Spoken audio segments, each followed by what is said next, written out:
gözlerim tağlanışında. Sene adım kimi benim eşkimde nefesti. Benim kadar varım sebep o hansı kesti. Adını kalbime yazmışam ömürlük senin. Başkası lazım değil onsuz da ebesti. Bugün beni yanımda bul canım, yaxşı yaman anımda bul canım. Yürekteki sözlerimde dilimde, baharımda yazımda bul canım. Bugün benim yanımda ol canım. Ruhumda kanımda ol canım. Eşk yüreğde olur sözde olur. Ölünce kollarımda ol canım.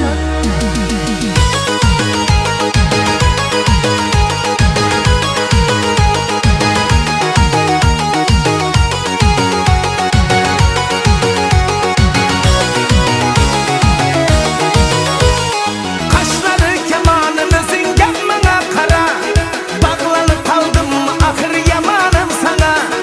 Doyamadım doymadım ey visalına ben, yine nasip eder meken cemalın bana.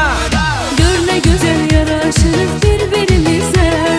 Dua eder bu eşkimiz gelmesin göze.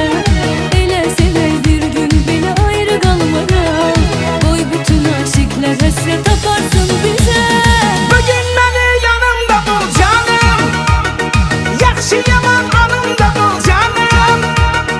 Yürekteki sözlerimde dilimde, baharımda yazımda bul canım. Bugün benim yanımda ol canım. Ruhumda kanımda ol canım. Eşk yüreğde olur sözde olur.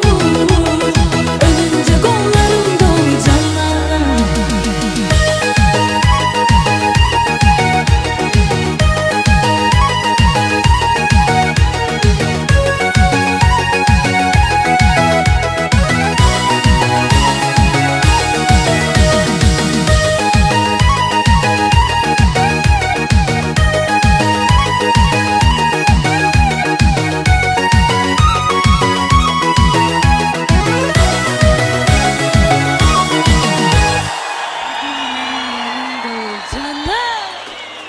Yaxşı yaman yanımda ol canım.